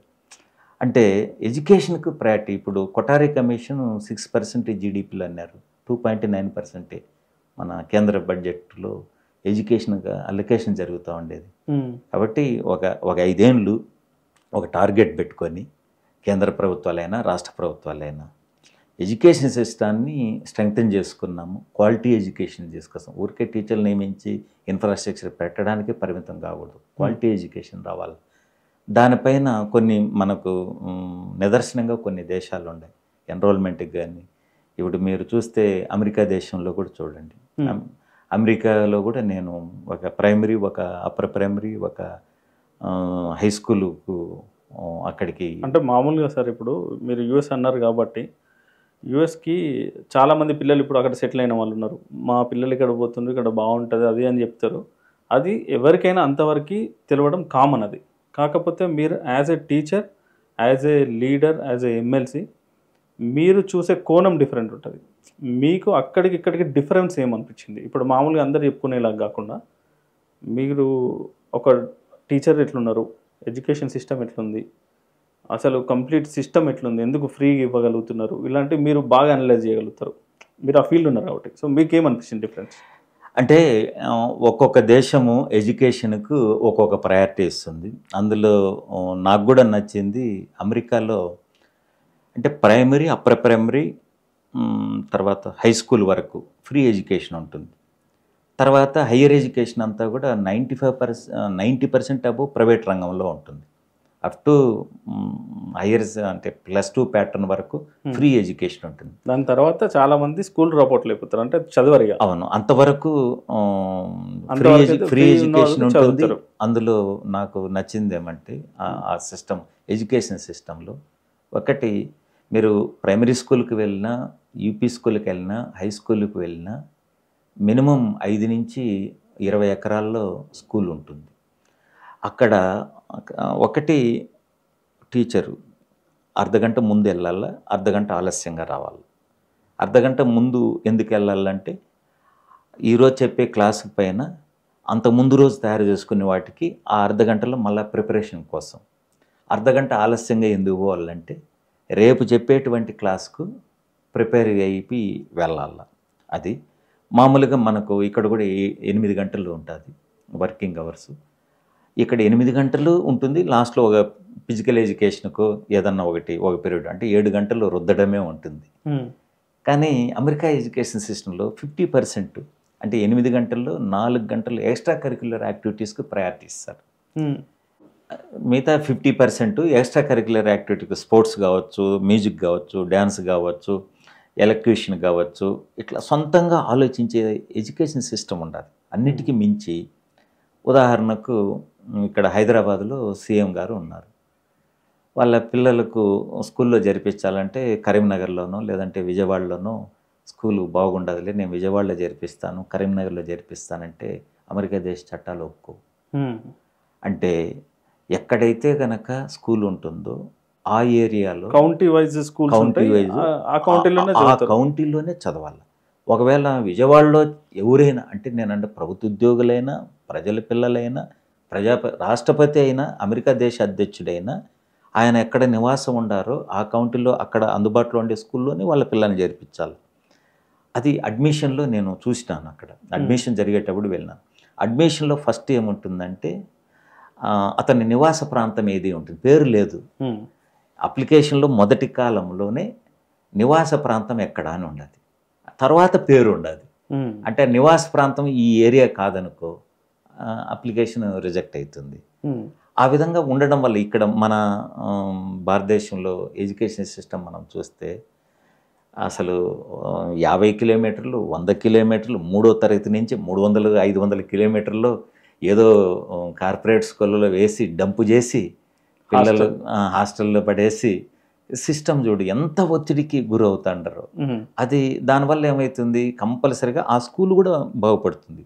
అందులో మేము కూడా ఎప్పటి నుంచో కోరుకుంటున్నాం, గవర్నమెంట్ స్కూళ్ళు బాగుపడాలంటే, ఇంకా మన్నలను పొందాలంటే, సరే మన ఊరిలో బడిలో మనం ఎవరన్నా కానివ్వండి, ఆ ఊరు సర్పంచ్ కావచ్చు, ప్రభుత్వ ఉద్యోగి కావచ్చు, ప్రజాప్రతినిధులు ఎమ్మెల్యే కావచ్చు, లేదా మంత్రులు కావచ్చు, ఐపీఎస్ ఆఫీసులు కావచ్చు, చేర్పిస్తాము. ఒక పైలట్ ప్రాజెక్ట్ కింద ఒక జిల్లాను స్టార్ట్ చేయండి, ఎందుకు బాగుపడదు. ఈ మధ్య తెలంగాణలో కూడా ఒక జిల్లా కలెక్టర్ గారు ఒక ట్రీట్మెంట్ కోసం గవర్నమెంట్ హాస్పిటల్ పోతా అంటే అది పెద్ద వార్తగా వచ్చింది. అది నేనండము సామాన్య జనానికి ఒక రకము, మిగతా వాళ్ళకు ఒక రకము, ఆ వ్యత్యాసం ఉండకూడదు కదా. అందుకోసం ఎడ్యుకేషను, హెల్త్ అనేది కామన్ టు ఆల్, అందరికీ సమానంగా విద్యను అందించినప్పుడే దేశం కూడా బాగుపడుతుంది. సార్, ఇది సిబిఎస్ఈను మన స్టేట్ సిలబస్ అని ఉంటాయి. ప్రైవేట్ స్కూల్లో ఎక్కువ సిబిఎస్ఈ చూస్ చేసుకుంటే, ఎందుకంటే ఫ్యూచర్లో కాంపిటేటివ్ ఎగ్జామ్స్కి యూజ్ అవుతుందని. కానీ స్టేట్ సిలబస్ అనేది గవర్నమెంట్ స్కూళ్ళల్లో అదే ఫాలో అవుతూ ఉంటారు. ఎందుకు సిబిఎస్ని అడాప్ట్ చేసుకోలేవు స్టేట్ గవర్నమెంట్ స్కూల్స్? ఒకటి వచ్చి మామూలుగా ఒకటి సిలబస్లో మామూలుగా కొన్ని సబ్జెక్టులు స్టేట్ సిలబస్ కంటే సిబిఎస్ సిలబస్ కొంత కఠినంగా ఉంటుంది, అంటే స్టాండర్డ్స్ హైగా ఉంటుంది. కారణం ఏమంటే సిబిఎస్ఈ సిలబస్ ఎప్పుడు కూడా national competitive examination, NEET examination, national level competitive examination దృష్టిలో పెట్టుకొని సిబిఎస్ఈ సిలబస్ ప్రిపేర్ చేస్తారు. స్టేట్ సిలబస్ అట్లా కాదు. మన రాష్ట్రం యొక్క భౌగోళిక పరిస్థితులను బట్టి వాళ్ళు స్టేట్ సిలబస్ను రూపొందిస్తారు. అక్కడ ఉన్నటువంటి చారిత్రక నేపథ్యము, స్టాండర్డ్స్, నేషనల్ కరికులం ఫ్రేమ్వర్క్ కూడా ఎన్సీఆర్టీని కూడా ఫాలో అయ్యి వీళ్ళు తయారు చేస్తారు. అయితే సిబిఎస్ఈలో ఇంకొంత ఎక్కువగా నేషనల్ లెవెల్ కాంపిటేటివ్ ఎగ్జామినేషన్ దృష్టిలో పెట్టుకొని వాళ్ళు తయారు చేస్తారు. అందులో గవర్నమెంట్ స్కూల్లో వచ్చేసి సిబిఎస్ స్కూల్ పెట్టాలంటే కనుక టీచర్లు ట్రైనింగ్ సిబిఎస్ పైన ఇవ్వాలి. అలాగే ఏ స్కూల్లో కనుక ఇంట్రొడ్యూస్ చేస్తుంటున్నామో ఆ స్కూల్లో ఇన్ఫ్రాస్ట్రక్చరు, ఫెసిలిటీస్ అంతా కూడా ఆ బోర్డు ప్రకారంగా నిర్ణయం తీసుకోవాలి. అందుకోసం అందులో మనకు ప్రతి స్టేట్లో మనకు ఎస్ఎస్సి బోర్డు, ఇంటర్మీడియట్ బోర్డులు ఉన్నాయి. మనకు సిబిఎస్ఈ బోర్డు అయితే కనుక మనకు దక్షిణాది రాష్ట్రాలకు చెన్నై ఉండాలి. అంటే ఇక్కడ సిబిఎస్ఈ ఎగ్జామ్స్ రాస్తే కనుక కరెక్షన్కు చెన్నైకి వెళ్తుంది. అందుకోసం అని చెప్పేసి ఇక్కడ ఎక్కువ స్కూళ్ళు కనుక ఇంట్రొడ్యూస్ అయితే కనుక అప్పుడు తెలంగాణలో ఒక ప్రాంతంలో, ఆంధ్ర ప్రాంతంలో ఒకటి బోర్డు పెట్టుకుంటే కనుక అక్కడికి ఉపయోగంగా ఉంటుంది.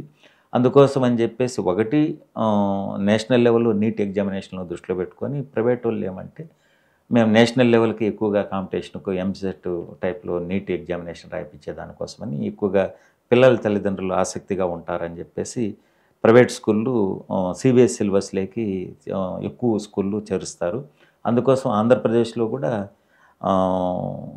సిబిఎస్ సిలబస్ అది ఒక్కసారిగా పెడితే కనుక అది పిల్లలకు ఆ సిలబస్ ఈ స్టేట్ సిలబస్కు వ్యత్యాసం కొన్ని సబ్జెక్టులు ఎక్కువగా ఉండదు. కాబట్టి ఒకేసారి అన్ని స్కూళ్ళల్లో పెట్టకుండా పైలట్ ప్రాజెక్ట్ కింద మీరు ఇంట్రొడ్యూస్ చేయండి అని చెప్పేసి ప్రపోజల్ పెట్టినాం. అదే దిశగా ప్రభుత్వం కూడా అడుగులు వేస్తాం. ఓకే సార్, మనకి సెంట్రల్ గవర్నమెంట్కి స్టేట్ గవర్నమెంట్ అండర్లో ఉన్న స్కూల్స్ మీద వాళ్ళు ఎంతవరకు ప్రభావితం చేసి వాళ్ళు అడిగిన మార్పులు చేయించుకోగలుగుతారు? అంటే ప్రధానంగా వచ్చేసి సెంట్రల్ గవర్నమెంట్, స్టేట్ గవర్నమెంట్ విద్య అనేది ఉమ్మడి జాబితాలో ఉండాలి. అంటే రాష్ట్ర ప్రభుత్వము, కేంద్ర ప్రభుత్వము ఒకే రాజకీయ పార్టీ అధికారంలోకి ఉంటే కనుక సమస్యలు ఏమీ ఉండదు. కేంద్రంలో ఒక ప్రభుత్వము, రాష్ట్రంలో వేరే ప్రభుత్వము, ఇద్దరి మధ్య సుహృద్భావ వాతావరణం లేనప్పుడు కొన్ని సమస్యలు వస్తాయి. అంటే కేంద్రం నుంచి రావాల్సిన నిధులు నిలుపుదల చేయడము, లేదంటే ఆలస్యం చేయడము, ఇలాంటివి కొన్ని జరిగేటువంటి అవకాశాలు ఉన్నది.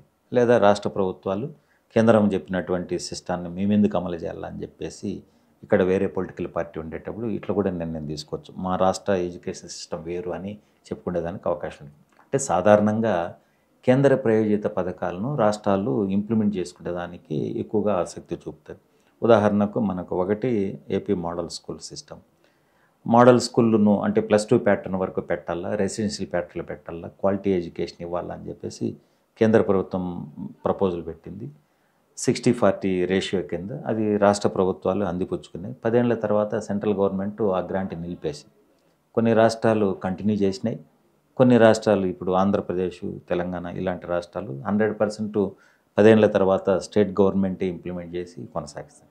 అలాగే లో female literacy rate, head masters అని చెప్పేసి బాలికల విద్య ఎక్కడైతే కనుక తక్కువగా ఉంటుందో అక్కడ 10,766 పోస్టులు కేంద్ర ప్రభుత్వం షాన్ చేసింది.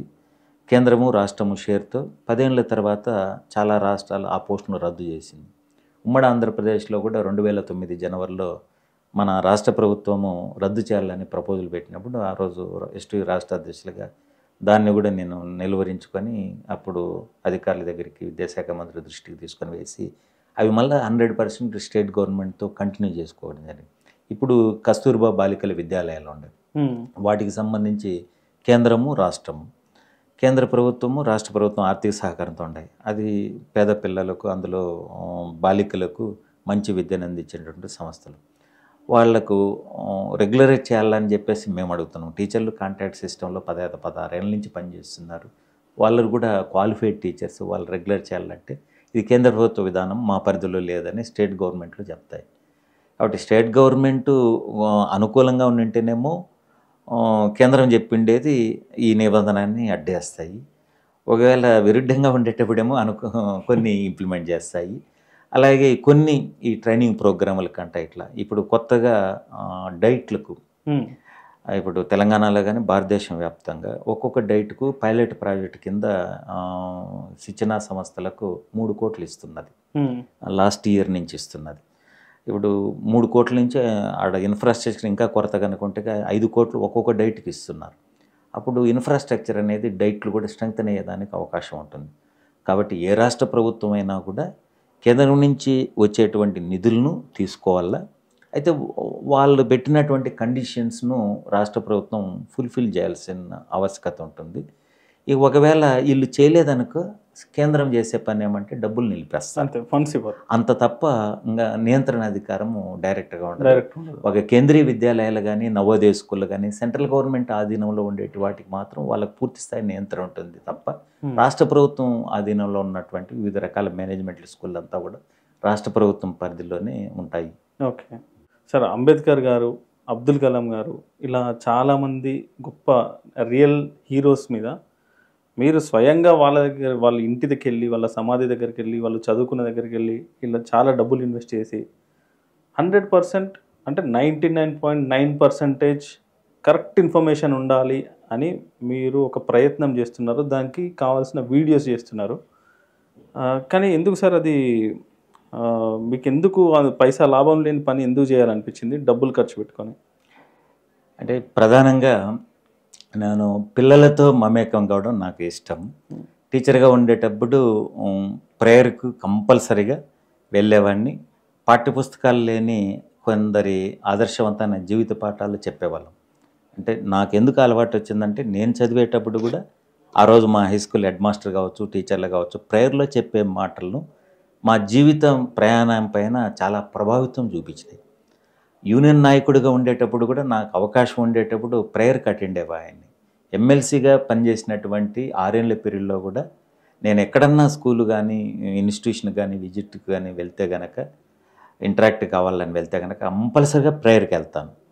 అలాగే ఒకవేళ సాయంత్రం అయితే కనుక మళ్ళీ అక్కడ కేజీబీయూలో హాస్టల్ పిల్లలు ఉంటే కనుక వాళ్ళతో మమేకమవుతాను. అట్లా హాస్టల్లో ఎస్సీ హాస్టల్, బీసీ హాస్టల్లో కూడా రాత్రంతా కూడా నేను పిల్లలతోనే గడిపిన సందర్భాలు కూడా చాలా ఉన్నాయి. ఆ విధంగా అంటే పిల్లల పైన ప్రభావం. ఆ పరంపరలో నేను ఒక క్లాస్లో ఒక పిల్లవాడిని అడిగినాను. నేను ఇట్లే కూర్చొని, రే నాన్న నీ హీరో ఎవరు అన్నాను. నీకు స్ఫూర్తినిచ్చే హీరో ఎవరు అంటే సినిమా యాక్టర్ల పేర్లు ఒక 5-6 మంది పిల్లలు చెప్పారు. అంతే కదా సార్. అంటే నీకు స్ఫూర్తినిచ్చే టీచర్ పేరు చెప్పొచ్చు, లేదా నాన్న పేరు చెప్పొచ్చు, అమ్మ పేరు చెప్పొచ్చు, లేదంటే దేశభక్తుల నాయకుల పేరు చెప్పొచ్చు, లేదంటే సక్సెస్ స్టోరీస్గా ఉన్నటువంటి ప్రపంచం దేశవ్యాప్తంగా ఉండే వాళ్ళు ఎంతమంది పేర్లు చెప్పచ్చు. నాయన అంటే వీళ్ళకు నిజమైన హీరోలు అంటే కనుక వీళ్ళు ఏదో సినిమా హీరోల్ని వీళ్ళు భావిస్తున్నారు, జీవితానికి ప్రభావితం ఇచ్చే వ్యక్తులు చాలామంది ఉండారు అని చెప్పేసి నాకు అంబేద్కర్ గారు, మిగతా సర్వేపల్లి రాధాకృష్ణ, అబ్దుల్ కలాం గారు, సావిత్రిబాయి పూలే, మోచుకొండ విశ్వేశ్వరయ్య ఇలాంటి వాళ్ళ చరిత్ర కొంత నాకు తెలుసు. కానీ ప్రాక్టికల్గా తెలుసుకోవాలని చెప్పేసి ఇండోర్కు 35 కిలోమీటర్ల దూరంలో ఉండేటువంటి మధ్యప్రదేశ్లో మావే అనే ఒక చిన్న ఊరిలో జన్మించి అంటరాని వివక్షతకు ఎంతో అవమానాలకు గురైనటువంటి ఒక అంబేద్కర్ గారు, బాబాసాహెబ్ అంబేద్కర్ గారు ప్రపంచ మేధావిగా, భారతరత్నగా, రాజ్యాంగ నిర్మాత స్థాయికి ఎదిగినాడంటే గనక ఆ రోజు అంబేద్కర్ అనే టీచర్ ఇచ్చినటువంటి ప్రోత్సాహమే. వాస్తవంగా బిఆర్ అంబేద్కర్ గారి పేరు భీమ్రావు. ఆయనకు చదువుకునే దానికి ప్రోత్సహించిన టీచర్ పేరు అంబేద్కర్. అందుకోసమని ఆ టీచర్ను గుర్తుపెట్టుకొని ఆయన భీమ్రావుకు పేరుకు అంబేద్కర్ టీచర్ పేరును కూడా జోడించి టీచర్కు రెస్పెక్ట్ ఇచ్చినారు అంబేద్కర్ గారు. అందుకోసం అని చెప్పేసి అలాంటి స్ఫూర్తిదాయకమైనటువంటి చరిత్ర పిల్లలకు తెలియాలి. అలాగే సర్వేపల్లి రాధాకృష్ణ తిరుత్తణిలో ఒక 5వ తరగతిలోనే ఇంకా పూజారిగా చేర్పించాలని అంటే అక్కడ టీచర్లు ఈ అబ్బాయి తెలివైన వ్యక్తి అని చెప్పేసి చదివించండి అంటే తర్వాత రేణిగుంటలో చేర్పించి తర్వాత వాళ్ళ బంధువుల ఇంట్లో తమిళనాడు రాష్ట్రంలో చేర్పించి అతను ఒక టీచర్గా ఉన్న వ్యక్తి ఉపరాష్ట్రపతిగా భారత రాష్ట్రపతి స్థాయికి ఎదిగి ఉపాధ్యాయ వర్గానికే ఒక ఆదర్శమైన వ్యక్తి. ఎక్కడో రామేశ్వరంలో ఒక మసీదు వీధిలో అబ్దుల్ కలాం గారు వెళ్ళినాను వాళ్ళ ఇంటికి కూడా. మసీదు వీధిలో ఒక చిన్న ఇరుకు సందులో జన్మించిన ఒక వ్యక్తి అలాగే మనకు మిస్సైల్ మ్యాన్గా, రాష్ట్రపతి స్థాయిగా, అలాగే తుది శ్వాస వరకు ఆయన మరణించే క్షణం ముందు వరకు తనకున్న జ్ఞానాన్ని 10 మందికి విద్యార్థులకు చెబుతూనే ప్రాణం వదిలినాడు. అలాంటిది చాలామందికి తెలియదు. అలాగే మోక్షగుండం విశ్వేశ్వరయ్య 93 ఏళ్ళ వయసులో, అలాగే బీహార్లో ఒక ప్రాజెక్టు నదిపైన ఒక ప్రాజెక్టు కట్టాలన్నప్పుడు ఆ రోజు దేశ ప్రధానమంత్రి జవహర్లాల్ నెహ్రూకు గుర్తొచ్చినటువంటి వ్యక్తి మోక్షగుండం విశ్వేశ్వరయ్య. 93 ఏళ్ళ వయసులో అక్కడికి వెళ్ళి ఆయన ప్రపోజ్ చేసినటువంటి ప్రాజెక్టునే ఆ రోజు ప్రధానమంత్రి గారు నిర్మించినారు. కాబట్టి ఒక స్ఫూర్తినిచ్చేటువంటి వ్యక్తులు. అలాగే సావిత్రిబాయి పూలే, పూణేకి ఒక 35 కిలోమీటర్ల దూరంలో ఉండేటువంటి ఒక చిన్న ఊర్లో అలాగే జన్మించినటువంటి ఆమె పెళ్ళి అయ్యేటప్పటికి నిరక్షరాస్యులు. అలాగే వాళ్ళ భర్త పూలే ఆయన ప్రోత్సాహంతో చదువుకొని మళ్ళీ టీచర్ ట్రైనింగ్ అయ్యి ఆధునిక భారతదేశంలో తొలి మహిళా టీచర్గా అయ్యి బాలికల విద్య కోసము ఒక ప్రత్యేకమైన పాఠశాలను ఏర్పాటు చేసినటువంటి వ్యక్తులు. అందుకోసము ఇప్పుడుండేటువంటి పిల్లలకు ఈ కార్పొరేట్ ఎడ్యుకేషన్ సిస్టమ్ అయిన తర్వాత పుస్తకాల్లో పాఠాలు చెప్పడము, బట్టి పెట్టడమే తప్ప, అలాగే నిజ జీవితమైనటువంటి గొప్ప వీరులు ఒక భగత్ సింగ్ కావచ్చు, గాంధీ మహాత్ముడు కావచ్చు, ఒక సుభాష్ చంద్రబోసు తన కటక్లో ఒడిస్సా రాష్ట్రంలో వాళ్ళ ఇంటిని సందర్శించి ఆయన జీవిత చరిత్రను గనక ప్రత్యక్షంగా అక్కడ గనక కొన్ని అంశాలు చూస్తే గనక కళ్ళల్లో నీళ్లు గారుతాయి. మన భారతదేశ స్వాతంత్రం కోసం, అలాగే ఒక ఐఏఎస్ అంటే అప్పుడు ఐసిఎస్ ఉండేది, ఆ ఐసిఎస్నే తృణంగా తిరస్కరించుకొని ఐఏఎస్ను వదులుకొని ఈ విదేశాలకంతా వెళ్ళేసి ఒక సింగపూరు దేశం ఆక్రమించినటువంటి అండమాన్ నికోబార్ దేశం, మీ దేశం కోసం ఈ అండమాన్ నికోబార్ దీవులను నీకు ఇచ్చేస్తున్నాను, అక్కడి నుంచి నువ్వు నీ స్వాతంత్రాన్ని సంపాదించుకొని నీ దేశాన్ని అని చెప్పేసి ప్రపంచ దేశాల్లో కూడా ఇంత గొప్ప నాయకులుగా మన ఇండియన్స్ పేరు తెచ్చుకున్నారంటే కనుక ఇలాంటివి కొన్ని వందల మందివి స్ఫూర్తినిచ్చేటువంటి మన భారతీయులు ఎంతోమంది ఉన్నారు. ఈ తరానికి విద్యార్థులకు చాలామందికి తెలియవు. సినిమా, సోషల్ మీడియాలో ఎక్కువగా వ్యామోహంలో ఉన్నారు. కాబట్టి పాఠ్యపుస్తకాల్లో కొన్ని నేర్చుకుంటారు. అలాగే పాఠ్యపుస్తకాల్లో లేని అంశాలు కూడా టీచర్లు కనుక ఆ పిల్లలకు బోధనకు జోడిస్తే కనుక ప్రభావితం చేసే టీచర్లుగా ఉంటారనే ఉద్దేశంతో నేను కూడా నా సెల్ ఫోన్లోనే ఒక మిత్రుడి యొక్క దగ్గర నేర్చుకునేసి నేను అలాంటి ఇన్స్పిరేషన్ ఇచ్చేటువంటి వాళ్ళ ఇళ్ళను స్వయంగా సందర్శించి ఆ యూట్యూబ్లో పోస్ట్ చేస్తున్నాను. అది టీచర్లకు విద్యార్థులకు ఉపయోగపడాలన్న తపన తప్ప వ్యక్తిగత స్వార్థం ఏమీ లేదు. అంతే సార్, అందులో ఏముండదు సార్. ఇది ఇంకొకటి, మీరు ఎమ్మెల్సీ అనగానే ఒక పబ్లిక్ టాక్ ఒకటి ఉంది సార్. ఎమ్మెల్సీలు అంటే పైరేవులకు తప్ప దేనికి పనికిరారు అని పబ్లిక్ టాక్. ఎందుకు సార్ ఇట్లాంటి ఇంత నెగిటివ్ పబ్లిక్ టాక్ అనేది ఎందుకు వచ్చింది? ఎమ్మెల్సీలు చట్టసభలలో చట్టాలు చేసే వాళ్ళని మీరు చెప్పిండ్రు, కానీ ఎంతవరకు చేసిన ఇంప్లిమెంట్ అవుతున్నాయి? జనరల్గా పబ్లిక్ అంత దాని పబ్లిసిటీ అనేది చాలా తక్కువ ఉంటుంది. సో ఏది కరెక్ట్ ఇందులో? అంటే ఒకటి, ఏ ప్రజాప్రతినిధి అయినా కూడా అతను నేను ఈ పోస్ట్లోకి వచ్చిండేది అంటే ఒక యూనియన్ నాయకుడు కావచ్చు, ఒక పొలిటికల్ పార్టీ అంటే ముఖ్యమంత్రి అనుకూలం కావచ్చు, విద్యామంత్రి అనుకూలం కావచ్చు. అనుకూలం వేరు, మనం ఒక అసోసియేషన్కు లీడర్గా ఉన్నామంటే ఆ అసోసియేషన్లో ఉండేటువంటి ఎంప్లాయీస్ రిప్రజెంటేటివ్. గవర్నమెంట్ మంచి అయితే మంచి అని చెప్పాలా, తప్పైతే కనుక ప్రశ్నించాలా, లేదంటే ఉద్యమించాలా. నాకు అనుకూలంలే అని చెప్పేసి నేను అనుకూలంగా మారిపోతే కనుక ఎక్కడైతే రిప్రజెంటేటివ్గా ఉంటాడో ఆ వర్గానికి నష్టం కలుగుతుంది. అలాగే ఎమ్మెల్సీ కూడా ఇప్పుడు మామూలుగా పైరవీ అంటున్నారు. సరే, కొంతమంది వాళ్ళు చేసి ఉండొచ్చు, వాళ్ళు కొన్ని అంశాలపైన. ఇంకా మీకు తెలియదు ఏముండదు. కొంతమంది ప్రజాప్రతినిధులు మామూలుగా ప్రజాప్రతినిధులకు వచ్చేటువంటి జీతభత్యాలు కానీ నేను చెప్పాలంటే కనుక వాళ్ళకు వచ్చే జీతభత్యాలతో ఒక వారం రోజులకు సరిపోతుంది, అంటే తిరగడం కానీ అలాగే చిన్న ఖర్చులు కానీ. కానీ కొంతమంది ఎక్కువ కోట్లల్లో ఆస్తులు ఉన్నాయి అంటే కనుక వ్యాపారం చేస్తున్నారా లేదా పైరవీలు చేస్తున్నారా, వాళ్ళ సంపాదన ఎక్కువగా ఆస్తులు కనపడుతున్నాయి. కాబట్టి పబ్లిక్లో కూడా ఏదో ఒక తప్పుడు మార్గంలో ఈ XY చేసింటేనే కదా ఈ స్థాయికి వచ్చినారనే ఒక భావన అయితే ఉండదు. అది నిజంగానే నిజాయితీగా వాళ్ళు వ్యాపారాల ద్వారా సంపాదించినా కూడా ఈయన ముందు ఇంత ఉన్నాడు, పదవి అయిన తర్వాత ఇన్ని కోట్లకు పెరిగింది అని చెప్పేసి ఇట్లా జనాలు కొంత అనుకుండేది. అలాగే వ్యక్తిగతంగా కొంతమంది ఒక పని కోసము ప్రజాప్రతినిధుల దగ్గరికి వెళ్ళినప్పుడు కొంతమంది ఏమీ ఆశించకుండా నిస్వార్థంగా చేసే ఉంటారు, కొంతమంది కొంత ఆశించి చేసే వాళ్ళు ఉంటారు. కాబట్టి ఈ కొంతమంది వల్ల ప్రజాప్రతినిధుల పైన కూడా ఒకటి అపోహ కావచ్చు, కొందరి విషయంలో ఒకరిద్దరి విషయంలో వాస్తవం కూడా కావచ్చు, అది ఉండదు. అందులో నా పరిశీలనలో అంటే దిక్కుమాలిన ప్రోటోకాలు నాకు తెలిసి మన భారతదేశంలో ఒక సర్పంచ్ వార్డు మెంబరు కూడా ఒక పెద్ద ఇన్నోవా కారుకు కొంతమంది బోర్డులు పెట్టుకుంటారు, ఒక ఎంపీపీ పెట్టుకోవద్దని నేను అనడం లేదు. మళ్ళా ప్రజాప్రతినిధిగా చిన్న ప్రజాప్రతినిధి అయినా కూడా 4 గన్మెన్లు ఉంటారు. మీరు నమ్మరు, నేను ఎమ్మెల్సీగా ఎన్నికైనప్పుడు నేను ఎస్పీ గారికి నాకు గన్మెన్లు వద్దు, నాకెందుకు అవసరం లేదు, నేను ఉపాధ్యాయ నుంచి వచ్చినాను అని చెప్పేసి చెప్పినాను. చెప్తే లేదు అని ఇద్దరిని అలాట్ చేసినారు. ఇద్దరిని అలాట్ చేస్తే మళ్ళా నేను రిటర్న్గా లెటర్ పెట్టినాను, పోనీ కనీసము ఒక్కరినన్నా మీరు గవర్నమెంట్ డిపార్ట్మెంట్కి ఉపయోగించుకోండి అని.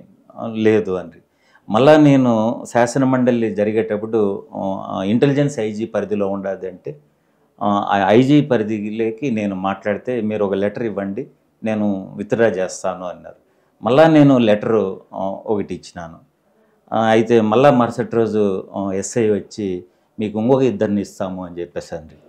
ఉండేవాళ్ళని తీసేయమంటే తర్వాత కనీసం ఒక్కరినన్నా మీరు తీసుకోండి అని రిటర్న్గా లెటర్ ఇస్తే తీసుకోమండి. నలుగురైనారు. మీకు నమస్కారం పెడతాను ఎస్ఐ గారు, నా లెటర్ మీ ఇంటెలిజెన్స్ ఆఫీస్లో ఉండదు, మీ ఎస్పీ ఆఫీస్లో ఉండదు ఇట్లా అని చెప్పేసి ఇట్లని చెప్తుంది. అంటే అది కొంతమంది హోదాగా భావిస్తారు, మనకు హోదా ఏం లేదు. నేను 90% వరకు ఆర్టీసీ బస్సుల్లోనే ప్రయాణం. ఆర్టీసీ కండక్టర్లకు నాకు ఎప్పుడూ గొడవే. అయ్యా మాకు జిఏడి నుంచి లెటర్ ఉండదు అంటే, ఐడి ఉండదు అంటే, నాకు 30 ఏళ్ళ ఇండస్ట్రీ సార్ కండక్టర్గా, ఎప్పుడు ఎమ్మెల్యేలు ఎమ్మెల్సీలు మా బస్సులో ఎందుకు వస్తారు సార్? అసలు మీరు నమ్మరు, సెక్రటరియట్ దగ్గర ఉండేటువంటి అక్కడి నుంచి నేను విజయవాడకు వెళ్ళాలి. ఎందుకంటే 2-3 రోజులు ఉండేటప్పుడు నాకు కడప నుంచి తిరుపతి వయా తర్వాత విజయవాడకు రావాలంటే నాకు డీజిల్కి 5-6 వేలు ఖర్చు అవుతుంది.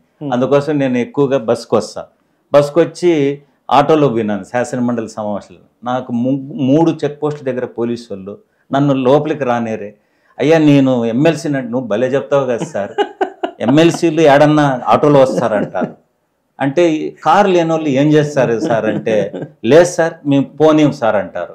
అంత పెద్దవి 50 లక్షలు 60 లక్షలు వెహికల్స్లో పోతా అంటే నువ్వేం సార్ ఆటోలో వస్తావంటారు. అప్పుడు నాకు ఐడి కార్డు ఉండబట్టి 3 చెక్ పోస్టుల దగ్గర చూపించుకుంటూ వాళ్ళకు అదేంది శీలపరిచన అట్లా నా ఐడి కార్డు కనుక లేకుండా పోయింటే ఆ రోజు నేను శాసనమండలికి వెళ్ళేవాడిని కాదు. అలాగే అక్కడ అదే ఆటోలో పోయిన దానికి అట్లా 3 చోట్ల అడ్డంకులు. మళ్ళీ సెక్రటరియట్ నుంచి విజయవాడకు నేను బస్సు ఎక్కితే ఒక లేడీ కండక్టరు అందరి ముందర అసలు నా మాట వింది, లేదంటే లేదు అని చెప్పేసి చెప్తారు. అప్పుడు నేను ఉద్యోగులు ఎంప్లాయీస్ కోసం ఎక్కువగా కొట్లాడేవాడిని, నేను లేనిది ఉండదని ఎట్లా చెప్తాను? మాకు జిఏడి ఇచ్చిండే లెటర్, మాకు సెషన్ జరుగుతుంది, ఈ పాస్ ఉండదు అంటే కనుక ఒప్పుకోదు. అందరి ముందర ఒక విధంగా చెప్పాలంటే నన్ను చాలా అగౌరవంగానే తను చూసినారు. నేను రిటర్న్గా ఆ మేడం పేరు పెట్టి రాసింటే కనుక యాక్షన్ తీసుకుంటారు. కానీ ఒక ఉద్యోగి పైన వాళ్ళకి తెలియకుండా వాళ్ళన్నది నిజమే. ఎవరు వస్తారు ఆటోలు, ఎవరు వస్తారు బస్సులు ఎవరు వస్తారని వాళ్ళది. మళ్ళీ వాళ్ళ ఎండీకి నేను ఒక లెటర్ పెట్టి ఫోన్లో మాట్లాడినాను, ఆర్టీసీ ఎండీ గారికి. మీ కండక్టర్లకు ఎవరికి ఎప్పుడు పాస్ ఉంటుంది, ఎప్పుడు ఎవరికి కన్సెషన్ ఉంటుంది, అది కొంత అవేర్నెస్ కల్పించండి సార్ అంటే. మీరు అన్నట్లు పైరువీలు చేసే వాళ్ళు కొందరు ఉండొచ్చునేమో కానీ మనకు ఉమ్మడి ఆంధ్రప్రదేశ్లో కానీ ఎంతమంది మీ మీడియా వాళ్ళు కూడా ఫోకస్ చేస్తూ అంటారు నిజాయితీగా ఉండేవాళ్ళు. అందుకోసం నేను మాకు టీచర్ల సమావేశంలో 1,00,000 మంది బహిరంగ సభ పెట్టిన, టీచర్గా ఉన్నప్పుడు కానీ, యూనియన్ నాయకుడిగా ఉన్నప్పుడు కానీ, ఎమ్మెల్సీగా ఉన్నప్పుడు కానీ ₹1 ప్రత్యక్షంగా కానీ పరోక్షంగా కానీ తీసుకున్నట్టు కానీ ఇచ్చినట్టు కానీ లబ్ధి పొందినట్టు కానీ ఉంటే మళ్ళీ మీకు ఎవరికి కనపడని కూడా చెప్పినాను. కాబట్టి అందరూ ఓపెన్ ఛాలెంజ్. కాబట్టి ఎప్పుడైనా కూడా నిజాయితీ వాళ్ళకు ధైర్యం ఉంటుంది. అందుకోసమే నేను ఏ అధికారి అయినా, ఏ ఎమ్మెల్యే, మినిస్టర్ అయినా, సీఎం గారైనా వాళ్ళు కూడా స్కాన్ చేస్తారు లీడర్. ఒక రాజశేఖర రెడ్డి గారు కావచ్చు, కిరణ్ కుమార్ రెడ్డి గారు కావచ్చు, చంద్రబాబు నాయుడు గారు కావచ్చు, ఇప్పుడు ఎడ్యుకేషన్ మినిస్టర్గా ఏపీలో ఉన్నటువంటి లోకేష్ గారు కావచ్చు, వాళ్ళప్పుడే తెలిసిపోతుంది వీళ్ళ బ్యాక్గ్రౌండ్, వీళ్ళ బిహేవియర్ ఎట్లుంటుంది, వీళ్ళు ఏం చేస్తారు వెనకాన అని చెప్పేసి. నిజాయితీగా ఉండే వాళ్ళకు ఎప్పుడు కూడా రెస్పెక్ట్ ఇస్తారు. ఆ రెస్పెక్ట్ నేను అటు యూనియన్లో కానీ, టీచర్లలో కానీ, అలాగే ప్రజాప్రతినిధులలో కానీ ఉంటుంది. దాంట్లో సందేహం ఏమీ లేదు. కాబట్టి పైరువీలు చేసేవాళ్ళు ఎమ్మెల్సీలని అందరూ అనుకోవద్దండి. నాలాంటి నిజాయితీ పరులు కూడా చాలామంది ఉన్నారు. Sir, thank you very much. చాలా వాల్యుబుల్ ఇన్ఫర్మేషన్ ఇచ్చారు. సో మీరు ఇంకా మంచి ఇంప్లిమెంటేషన్స్ గవర్నమెంట్ స్కూల్స్లో రావడానికి, ఇంకా చాలా ఉద్యమాలు చేయాలని, చాలా డెవలప్మెంట్ తీసుకురావాలని కోరుకుంటూ thank you sir. Thank you.